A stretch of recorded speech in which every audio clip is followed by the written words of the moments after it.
And when Peredur had finished eating, he bent upon his knee before the maiden.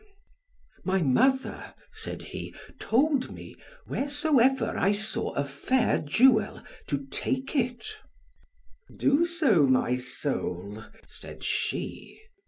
So Peredur took the ring, and he mounted his horse, and proceeded on his journey. After this, behold, the knight came to whom the tent belonged, and he was the lord of the glade. And he saw the track of the horse, and he said to the maiden, "Tell me who has been here since I departed." "A man," said she, "of wonderful demeanour." And she described to him what Peredur's appearance and conduct had been. "Tell me," said he, "did he offer thee any wrong?" "No," answered the maiden, "by my faith he harmed me not."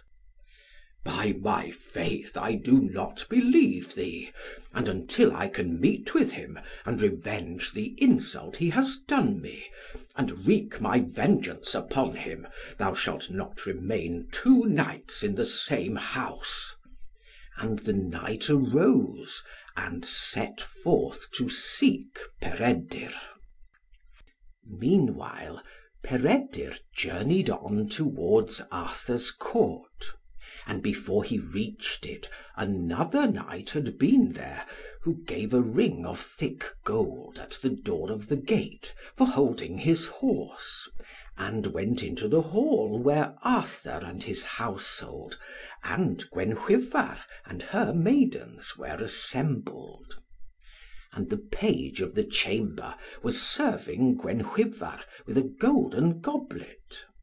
Then the knight dashed the liquor that was therein upon her face, and upon her stomacher, and gave her a violent blow on the face, and said, "If any have the boldness to dispute this goblet with me, and to avenge the insult to Gwenhwyvar, let him follow me to the meadow, and there I will await him." So the knight took his horse, and rode to the meadow. And all the household hung down their heads, lest any of them should be requested to go and avenge the insult to Gwenhwyvar. For it seemed to them, that no one would have ventured on so daring an outrage, unless he possessed such powers, through magic or charms, that none could be able to take vengeance upon him. Then, behold, Peredur entered the hall, upon the bony piebald horse, with the uncouth trappings upon it. And in this way he traversed the whole length of the hall. In the centre of the hall stood Kai. "Tell me, tall man," said Peredur, "is that Arthur yonder?" "What wouldest thou with Arthur?" asked Kai. "My mother told me to go to Arthur, and receive the honour of knighthood." "By my faith," said he, "thou art all too meanly equipped with horse and with arms." Thereupon he was perceived by all the household, and they threw sticks at him. Then, behold, a dwarf came forward. He had already been a year at Arthur's court, both he and a female dwarf. They had craved harbourage of Arthur, and had obtained it, and during the whole year neither of them had spoken a single word to any one. When the dwarf beheld Peredur, "Ha, ha," said he, "the welcome of Heaven be unto thee, goodly Peredur, son of Evrawc, the chief of warriors, and flower of knighthood." "Truly," said Kai, Thou art ill taught to remain a year mute at Arthur's court, with choice of society, and now, before the face of Arthur and all his household, to call out, and declare such a man as this the chief of warriors, and the flower of knighthood. And he gave him such a box on the ear, that he fell senseless to the ground.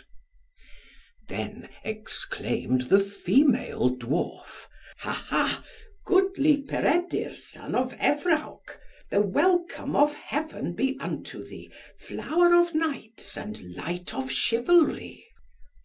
Of a truth, maiden, said Kai, thou art ill bred to remain mute for a year at the court of Arthur, and then to speak as thou dost of such a man as this. And Kai kicked her with his foot, so that she fell to the ground senseless. Tall man, said Peredur, show me which is Arthur. Hold thy peace, said Kai, and go after the knight who went hence to the meadow, and take from him the goblet, and overthrow him, and possess thyself of his horse and arms, and then thou shalt receive the order of knighthood. I will do so, tall man, said Peredur. So he turned his horse's head towards the meadow. And when he came there, the knight was riding up and down, proud of his strength and valour and noble mien.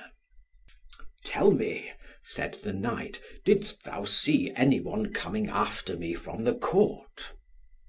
The tall man that was there, said he, desired me to come and overthrow thee, and to take from thee the goblet, and thy horse and thy armour for myself. Silence, said the knight. Go back to the court, and tell Arthur from me either to come himself, or to send some other to fight with me. And unless he do so quickly, I will not wait for him. By my faith, said Peredur, choose thou whether it shall be willingly or unwillingly, but I will have the horse, and the arms, and the goblet. And upon this the knight ran at him furiously, and struck him a violent blow with the shaft of his spear, between the neck and the shoulder. Ha, lad, said Peredur, my mother's servants were not used to play with me in this wise, therefore thus will I play with thee. And thereupon he struck him with a sharp pointed fork, and it hit him in the eye, and came out at the back of his neck, so that he instantly fell down lifeless. Verily, said Owain the son of Urien to Kai, thou wert ill advised, when thou didst send that madman after the knight. For one of two things must befall him, he must either be overthrown or slain. If he is overthrown by the knight, he will be counted by him to be an honourable person of the court, and an eternal disgrace will it be to Arthur and his warriors. And if he is slain, the disgrace will be the same, and moreover his sin will be upon him. Therefore will I go to see what has befallen him. So Owain went to the meadow, and he found Peredur dragging the man about. What art thou doing thus? said Owain. This iron coat, said Peredur, will never come from off him, not by my efforts at any rate. And Owain unfastened his armour and his clothes. Here, my good soul, said he, is a horse and armour better than thine. Take them joyfully, and come with me to Arthur, to receive the order of knighthood, for thou dost merit it. "May I never show my face again if I go," said Peredur, "but take thou the goblet to Gwenhwyvar, and tell Arthur, that wherever I am, I will be his vassal, and will do him what profit and service I am able.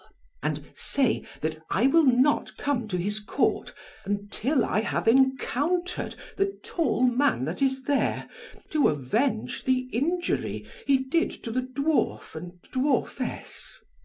And Owain went back to the Court, and related all these things to Arthur and Gwenhwyvar, and to all the household.